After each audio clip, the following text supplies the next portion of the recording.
Sansa Croma Nenaiô, do alto do morro, correndo na estrada sem fim, o sol a pino jamais esquece. Juntar pedacinho por pedacinho, na melodia gritante de ser capaz de poder dar só mais um passo. Transeuntes desse espaço, ser pássaro, ser gente, ser no desafio de conseguir existir. Sônias, Marias, Anas, Neides, Gabis, Déboras e Ritas, na emergência das vozes múltiplas que compõem esse lugar. Retrato, aquilo que tem grande semelhança, idêntico a retratos, mais que falados, dançados, vividos. Retratos, que são o que é esse querido Capão. Eu quero um dia estar sentada no meu sofá e desse trabalho, um dia eu estar velhinha, eu ver uma criança conquistando, subindo num pódio, se formando, tendo um doutorado e falar: eu conheci uma mulher que se chamava Neide e que ela plantou essa sementinha em mim.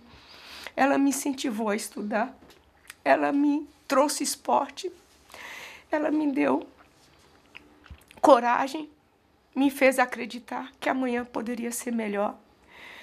E esse será meu maior presente, esse será a minha medalha de ouro. Eu nasci em Porto Seguro, sou descendente da tribo Pataxós, minha avó era indígena, casou com um português. E de lá eu fui para uma cidade em Ribeirão do Salto. Minha mãe, com 3 filhos, separou do meu pai e foi para essa cidade.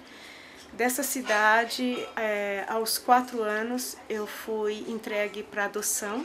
Foi a minha primeira adoção. E essa aqui é a única foto de infância que eu tenho, só. Quando eu tinha 6 anos de idade, eu já passei por uma segunda família, aí eu vim para São Paulo. E chegando aqui em São Paulo foi muito difícil, porque para uma menina que era acostumada a andar descalço, a andar só de calcinha com crianças em praia, no meio do mato, chegar aqui em São Paulo, calçar sapato, ir para uma escola, era muito difícil para mim. Na época eu não sabia que era bullying, mas eu sofria bullying, mas não sabia que era isso, né? O meu primeiro contato com a dona Neide foi bem, assim, bem bacana, porque é uma moça humilde, uma moça guerreira, que fala muito bem sobre a família dela, que fala muito bem do trabalho que ela faz, casa muitas coisas que ela diz, casa muito com a minha vida também, em questão esportiva, em questão artística, em questão social, por eu ser arte educador. Passou-se alguns anos, eu fui entregue para uma outra família, para adoção, já aqui em São Paulo. Sofri alguns abusos, todos imagináveis que uma criança possa sofrer. Sofri alguns abusos sexuais nesse meio termo. Aos 14 anos, minha mãe chegou em São Paulo e juntou eu e mais os meus outros 2 irmãos que tinha entregue para adoção. E aí, para nossa surpresa, minha mãe já tinha mais 3 filhos. E aí, em vez de ser 3, eram 6. Nessa época, eu já praticava atletismo. E aí, quando eu fui conviver com a minha mãe falou: não, você tem que trabalhar. E aí ficou difícil trabalhar, estudar e praticar atletismo, era impossível.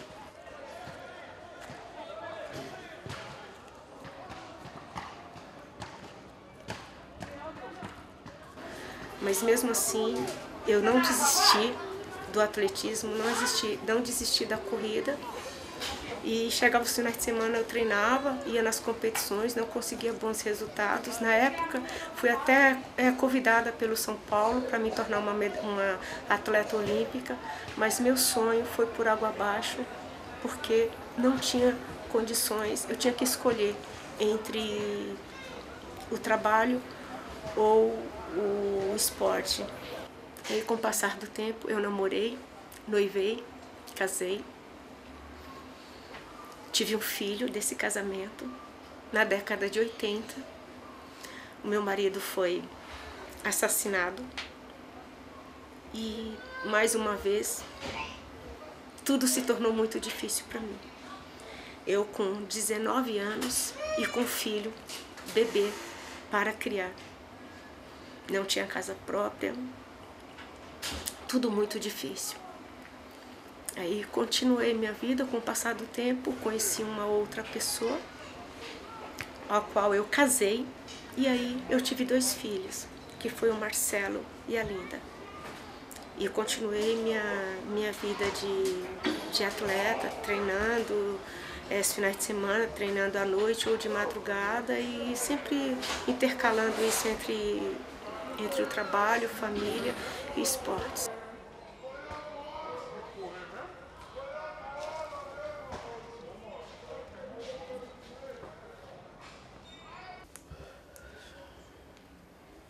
Gente, eu sou apaixonada por isso, né?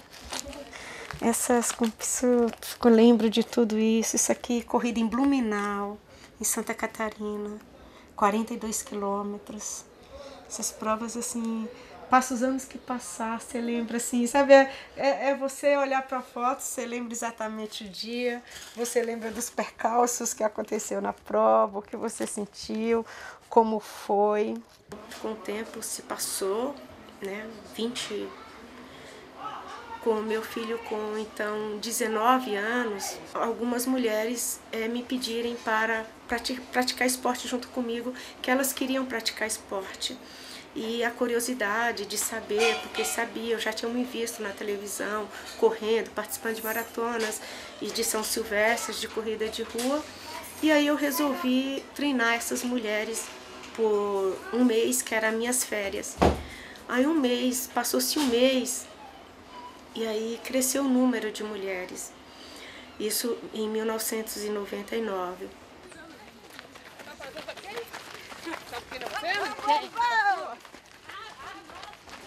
E aí então meu filho, quando ele viu que eu fazia um trabalho com a comunidade que estava envolvendo muita gente, meu filho pediu para eu trabalhar com criança, né? E aí eu falei, Marcos, não dá para eu trabalhar com criança.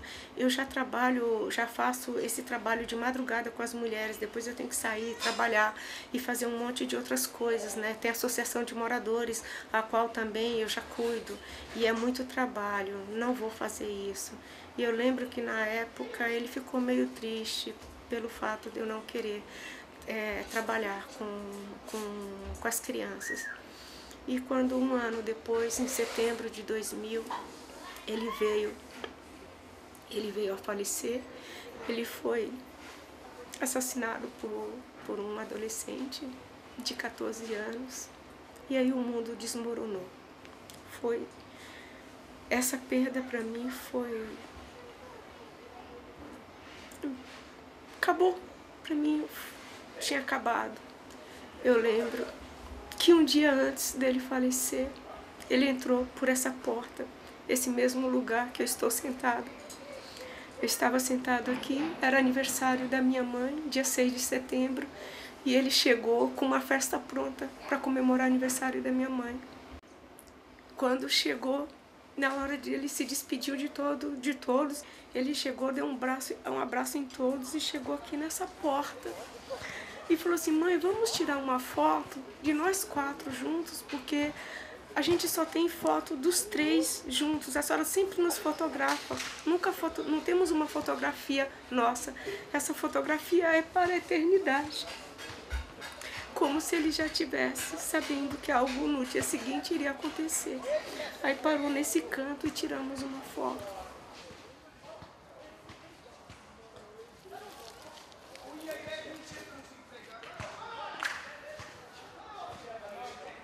No cemitério, quando ele foi enterrado, eu fiz uma oração e pedi para todos os jovens que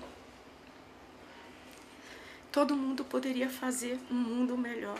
E que a partir daquele dia todos se esforçassem para fazer algo de bom, porque o que fica é o que nós fizemos.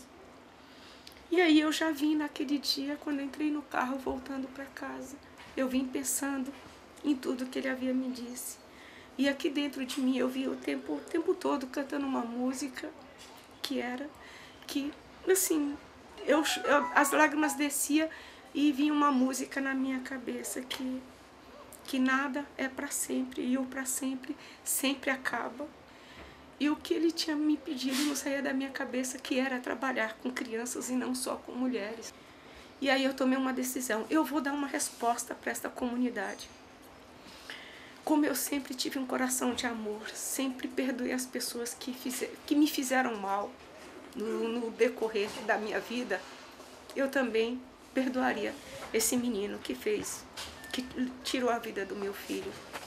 E a resposta que eu daria para a sociedade era um trabalho na minha comunidade, que se eu já fazia, agora eu iria me empenhar e fazer. E foi movida a esse sentimento, a dar uma resposta de amor, de caridade, que surgiu o projeto Vida Corrida.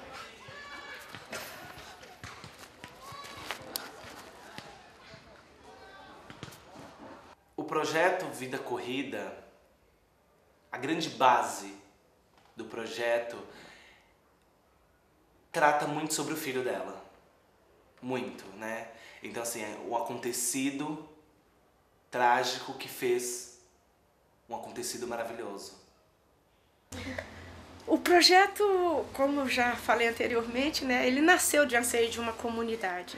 E trabalhar com criança nasceu do pedido do meu filho. E aí, como não tínhamos um local adequado, buscamos, dentro do Parque Santo Dias, desenvolver as atividades físicas. Aos poucos, nós fomos engajando a comunidade e mostrando para o poder público que era um trabalho de confiança, que eles poderiam ajudar e que esse trabalho um dia renderia frutos. E aí, conversando dali e daqui, nós conseguimos um espaço para guardar nossos primeiros materiais esportivos, que foi tudo comprado com bingo, com rifas, não foi nada doado pelo poder público. E a comunidade começou a ficar comprometida. Aí as mães começaram a levar os seus filhos. Comecei com as crianças, só com as crianças das mulheres que já estavam nesse projeto. E aí começou a aparecer, aí começou a levar o vizinho, levar o amigo, o primo, e aí começamos a abrir as portas para outras crianças. Mas nós vivemos no anonimato por 9 anos. Quando foi em 2009, tivemos a oportunidade de participar de uma corrida e nessa corrida conhecemos um projeto que iria premiar o melhor projeto social brasileiro de inclusão de meninas e mulheres. Nós escrevemos nesse projeto e, por incrível que pareça, nós fomos o contemplado por esse projeto e aí tudo veio acontecer. Veio o reconhecimento do poder público, veio o reconhecimento da iniciativa privada e aí veio reconhecimento até de projetos internacionais. E essa junção, né, do esporte que ela faz, do esporte que eu fiz e pratico e amo de fazer, que é o voleibol, das medalhas conquistadas por ela e das minhas medalhas conquistadas, que eu sei o quanto que é importante e prazeroso para ela, como é emocionante ter essas conquistas, né? E eu, quando passava por essas etapas, quando eu passei por essa etapa da minha vida de voleibol, como foi prazeroso, como foi incrível também pra mim chegar a um pódio, treinar e você de repente chegar no final de um campeonato, conseguir uma medalha de ouro, uma medalha de prata, uma medalha de bronze.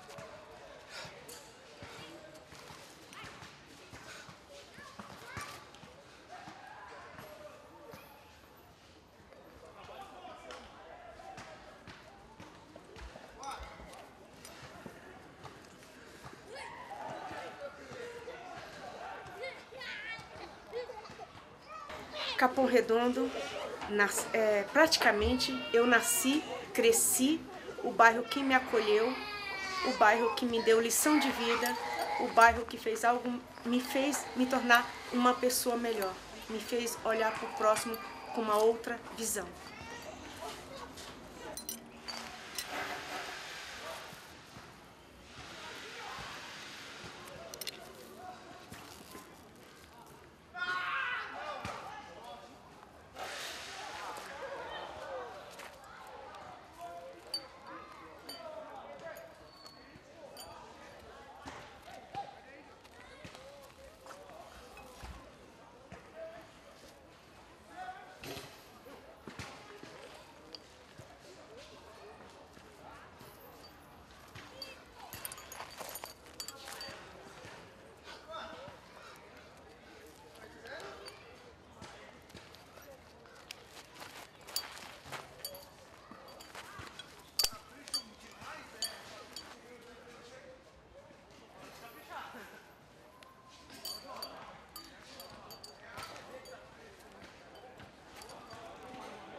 Como isso é gratificante, né? E poder passar as minhas medalhas para ela, poder passar as minhas medalhas de ouro para ela, é incrível, é uma emoção muito grande, porque sim, é uma troca que ela me faz, falando sobre a vida dela, falando sobre a experiência dela, e é uma troca que eu faço, de entregar as minhas emoções, as minhas conquistas também para ela.